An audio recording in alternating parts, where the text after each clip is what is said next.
Hello students, video शुरू करने से पहले प्लीज चैनल को लाइक, शेयर और सब्सक्राइब जरूर करें। एक इम्पॉर्टेंट इन्फॉर्मेशन, अगर आपको इस वीडियो के नोट्स चाहिए तो डिस्क्रिप्शन बॉक्स में दिया गया डाउनलोड लिंक चेक करें।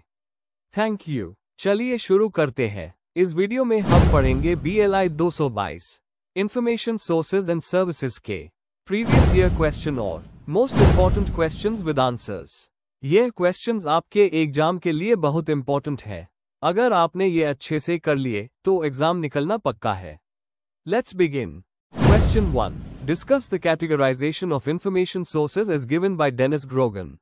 Question explanation. इस क्वेश्चन में हमें डेनिस ग्रोगन के द्वारा दिए गए इंफॉर्मेशन सोर्सेज के क्लासिफिकेशन को समझाकर लिखना है।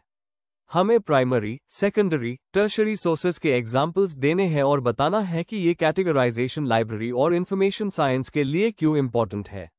आंसर। इंट्रोडक्शन। इंफॉर्मेशन सोर्सेज वही टूल्स हैं जिनके थ्रू लोग नॉलेज, फैक्ट्स और डाटा हासिल करते हैं। लाइब्रेरी एंड इंफॉर्मेशन साइंस में इनका क्लासिफिकेशन बहुत जरूरी है ताकि लाइब्रेरियन और यूजर्स दोनों सही जगह से इंफॉर्मेशन पा सकें। डेनिस ग्रोगन, एक मशहूर इंफॉर्मेशन साइंटिस्ट, ने इंफॉर्मेशन सोर्सेज का एक पॉपुलर कैटेगराइजेशन दिया था। यह क्लासिफिकेशन उनके कंटेंट और प्रेजेंटेशन पर बेस्ड था। आइए इसको डिटेल में समझते हैं। Main body. 1.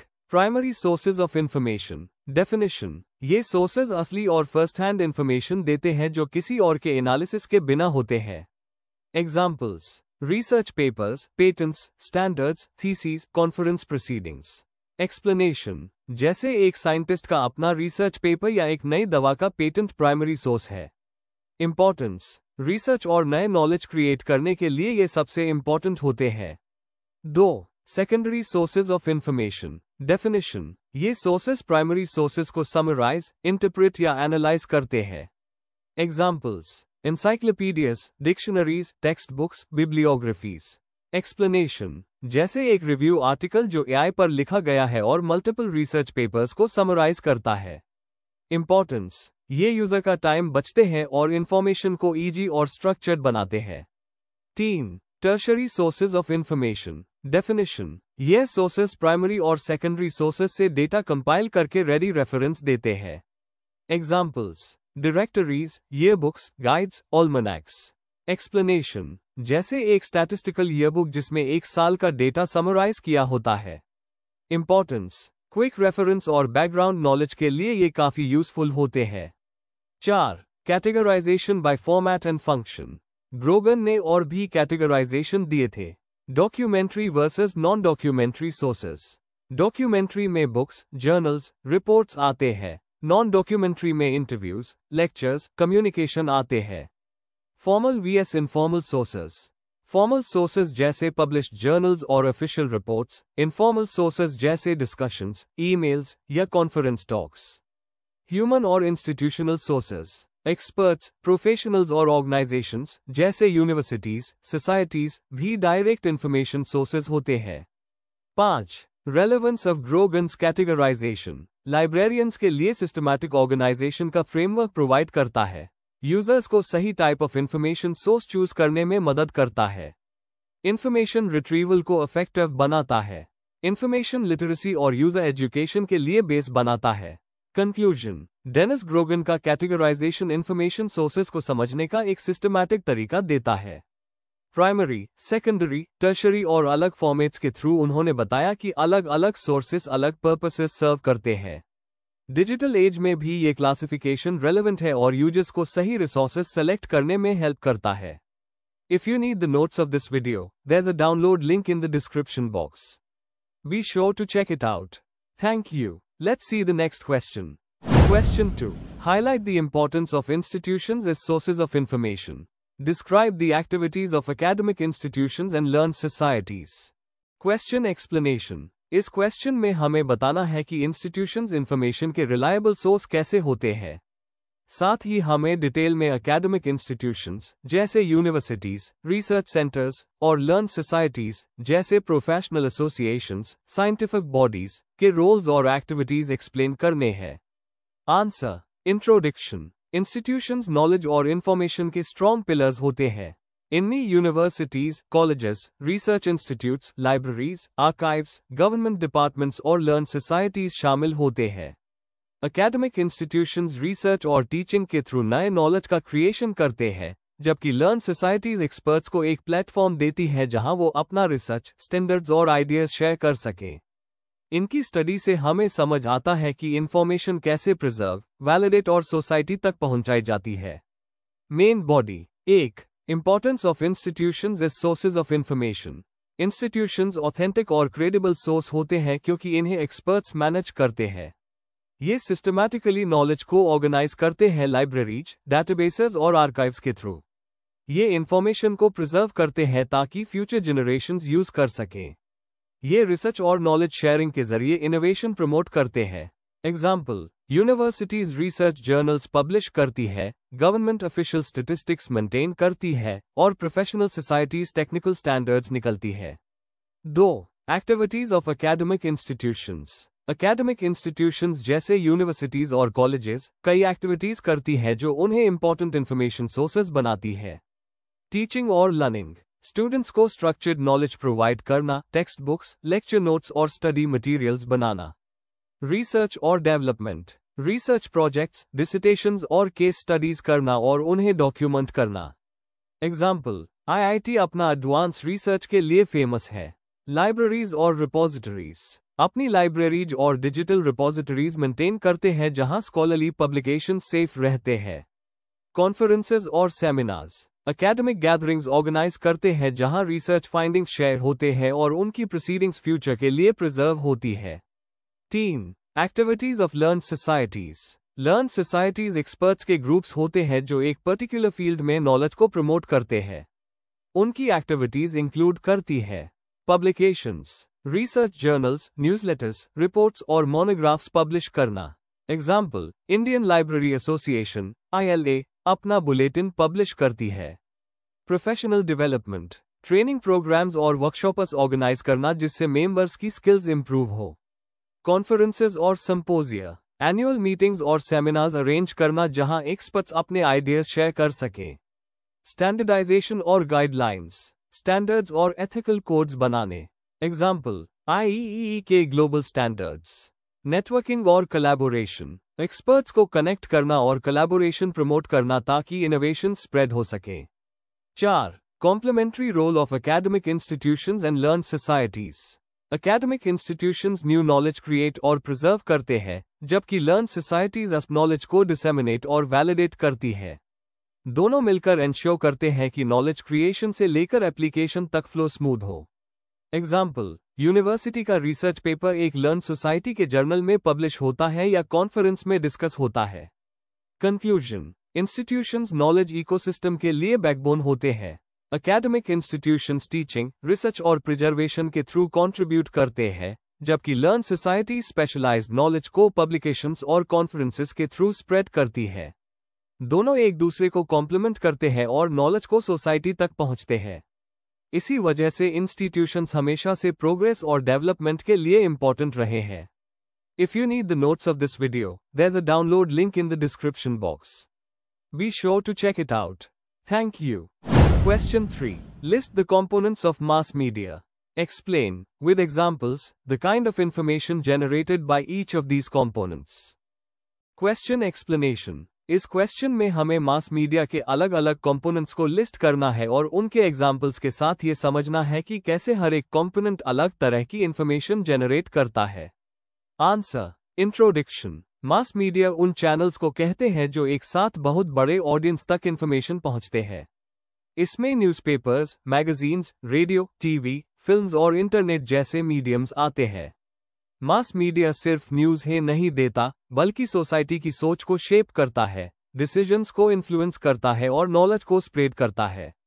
इस आंसर में हम मास मीडिया के मेन कंपोनेंट्स को लिस्ट करेंगे और समझाएंगे कि कौन सा कंपोनेंट किस टाइप की इंफॉर्मेशन देता है, एग्जांपल्स के साथ। Main body. 1. Print media. Description. Newspapers, magazines, journals और बुक्स प्रिंट मीडिया के पार्ट्स हैं। Information generated. Newspapers current news, politics, sports और एड्स प्रोवाइड करते हैं। मैगजीन्स और जर्नल स्पेशलाइज्ड इंफॉर्मेशन देते हैं जैसे रिसर्च, फैशन या literature. Example, the Hindu current affairs के लिए फेमस है और नेचर जर्नल साइंस के अपडेट्स देता है। सिग्निफिकेंस, प्रिंट मीडिया परमानेंट और रिलायबल इंफॉर्मेशन सोर्स है। 2. ब्रॉडकास्ट मीडिया, रेडियो और टेलीविजन। डिस्क्रिप्शन, रेडियो सिर्फ ऑडियो है जबकि टीवी ऑडियो और वीडियो दोनों प्रोवाइड करता है। इंफॉर्मेशन जनरेटेड, रेडियो पर न्यूज, वेदर, कृषि प्रोग्राम्स और म्यूजिक आते हैं। टेलीविजन पर लाइव डिबेट्स, डॉक्यूमेंट्रीज और एंटरटेनमेंट प्रोग्राम्स मिलते हैं। Example, all India radio rural programmes चलता है और दूरदर्शन एजुकेशनल कंटेंट देता है। सिग्निफिकेंस, ये अर्बन और रूरल दोनों ऑडियंस तक इजीली रीच करते हैं। 3. फिल्म और सिनेमा। डिस्क्रिप्शन, फिल्म्स एक पावरफुल विजुअल मीडियम है जो एंटरटेनमेंट के साथ नॉलेज भी देते हैं। Information generated, films social issues highlight करते हैं जैसे gender equality, corruption, environment. Documentary और एजुकेशनल फिल्म्स नॉलेज स्प्रेड करते हैं। एग्जाम्पल, टॉयलेट, एक प्रेम कथा ने सैनिटेशन अवेयरनेस स्प्रेड की। सिग्निफिकेंस, सिनेमा एंटरटेनमेंट के साथ सोसाइटी को इन्फ्लुएंस करता है। 4. डिजिटल और online media, internet, social media, web platforms. Description, internet ने कम्युनिकेशन को रिवॉल्यूशनाइज कर दिया है थ्रू वेबसाइट्स, ब्लॉग्स, यूट्यूब और social media. Information generated, real time news, learning, webinars और सिटीजन जर्नलिज्म अवेलेबल है। सोशल मीडिया प्लेटफॉर्म्स पर्सनलाइज्ड और interactive information देते हैं। Example, BBC news online global news देता है और YouTube पर NPTEL जैसे फ्री लर्निंग चैनल्स अवेलेबल है। Significance, online media fast, interactive और ग्लोबल रीच प्रोवाइड करता है। 5. आउटडोर और traditional media. Description, billboards, posters, wall paintings, rallies और पब्लिक अनाउंसमेंट्स आउटडोर मीडिया के पार्ट्स हैं। Information generated, health campaigns, election awareness और government schemes promote होते हैं। एड्स के थ्रू प्रोडक्ट्स और सर्विसेज प्रमोट किए जाते हैं। एग्जाम्पल, कोविड-19 अवेयरनेस के पोस्टर्स और election hoardings. Significance, local level पे डायरेक्टली लोगों तक पहुंचने का बेस्ट तरीका है। कंक्लूजन, मास मीडिया के अलग अलग components, print, broadcast, film, digital और आउटडोर, एक साथ मिलकर सोसाइटी को इंफॉर्मेशन, एजुकेशन और एंटरटेनमेंट देते हैं। हर कंपोनेंट अपनी अलग पहचान और यूनिक रोल रखता है। आज के टाइम में मास मीडिया सिर्फ एक कम्युनिकेशन टूल नहीं है, बल्कि एक सोशल चेंज का एजेंट है जो लोगों की सोच और बिहेवियर को इन्फ्लुएंस करता है। If you need the notes of this video, there's a download link in the description box. Be sure to check it out. Thank you. Question 4. What do you understand by anticipatory information services? Describe in detail. Question explanation. इस question में हमें anticipatory information services का मतलब समझाकर detail में लिखना है। हमें ये बताना है कि ये सर्विसेज क्यों जरूरी होती है, कैसे काम करती है, उनके टाइप्स क्या होते हैं और रियल लाइफ एग्जाम्पल्स भी देने हैं। फोकस प्रोएक्टिव और फ्यूचर ओरिएंटेड इंफॉर्मेशन सर्विसेज पर है। Answer, introduction. Anticipatory information services एक ऐसी लाइब्रेरी सर्विस है जो यूजर को इंफॉर्मेशन उसके डिमांड करने से पहले ही प्रोवाइड कर देती है। मतलब लाइब्रेरियन या सिस्टम पहले से ही गैस कर लेता है कि किस टाइप की इंफॉर्मेशन यूजर को फ्यूचर में चाहिए होगी। ये एक प्रोएक्टिव अप्रोच है जो ट्रेडिशनल रेफरेंस सर्विस से आगे का स्टेप है। इसमें यूजर्स का टाइम बचता है और उन्हें टाइमली और रेलेवेंट इंफॉर्मेशन मिलती है। इसका relation CAS, current awareness service, और SDI, selective dissemination of information, से होता है। Main body. 1. मीनिंग और concept of anticipatory information services. इसका मेन आइडिया है कि यूजर की इंफॉर्मेशन नीड को पहले से एंटिसिपेट करना। रिएक्टिव सर्विस के ऑपोजिट है, वहां यूजर रिक्वेस्ट करता है, यहां लाइब्रेरियन खुद प्रोएक्टिवली देता है। एग्जाम्पल, एक रिसर्चर को नए जर्नल्स की अपडेट्स ऑटोमेटिकली मिलना। 2. Types of anticipatory information services. Current awareness services CAS, subject area में लेटेस्ट अपडेट्स देना, जैसे newsletters, weekly bulletins, email alerts. Example, AI research के नए डेवलपमेंट्स का weekly bulletin. Selective dissemination of information SDI, personalised service जो user के interest के हिसाब से होती है। एग्जाम्पल, कैंसर रिसर्च करने वाले साइंटिस्ट को सिर्फ ऑन्कोलॉजी रिलेटेड अलर्ट्स मिलना। ट्रेंड रिपोर्ट्स और फोरकास्टिंग, फ्यूचर के डेवलपमेंट्स और डिमांड के प्रेडिक्शंस। एग्जाम्पल, रिन्यूएबल एनर्जी के ग्रोथ फोरकास्ट रिपोर्ट्स। एब्स्ट्रैक्टिंग और इंडेक्सिंग सर्विसेज, न्यू आर्टिकल्स और रिसर्च का शॉर्ट समरी भेजना। Example, PubMed Abstract Alerts for Doctors. 3. Process of Delivering Anticipatory Services. User Profiling. User के interest और subject collect करना. Monitoring sources, journals, databases और conferences पर नजर रखना. फिल्टरिंग और कस्टमाइजेशन. आईसीटी टूल से सिर्फ रेलेवेंट डेटा सेलेक्ट करना. Delivery mechanism. Email, notification, RSS feed या लाइब्रेरी पोर्टल के थ्रू डिलीवर करना. 4. इंपॉर्टेंस और एप्लीकेशंस. Time saving. यूजर को खुद सर्च करना नहीं पड़ता. रिसर्च क्वालिटी इंप्रूव होती है. लेटेस्ट फाइंडिंग्स टाइमली मिलती है. डिसीजन मेकिंग में हेल्प. पॉलिसी मेकर्स और रिसर्चर्स को राइट डेटा मिलता है. इनोवेशन प्रमोट होती है. लेटेस्ट डेवलपमेंट से अपडेटेड रहने से नए आइडियाज आते हैं. Examples: IEEE explore alerts, research get notifications, corporate R&D trend reports. Conclusion. Anticipatory information services एक प्रोएक्टिव और स्मार्ट अप्रोच है जो लाइब्रेरीज और इंफॉर्मेशन सेंटर्स को पावरफुल बनाती है. ये सिर्फ यूजर के करंट डिमांड को नहीं बल्कि उनकी फ्यूचर नीड्स को भी कवर करती है. आईसीटी टूल्स के यूज से आज के टाइम में ये सर्विसेज और भी एफिशिएंट हो गई है. एकेडमिक और इंडस्ट्रियल दोनों फील्ड्स में ये सर्विसेज एक नेसेसिटी बन चुकी है. Before we end, please like, share and subscribe the channel for more such study materials and one important information. अगर आपको नोट्स चाहिए तो डिस्क्रिप्शन बॉक्स में डाउनलोड लिंक दिया हुआ है, जरूर चेक करें. Thank you.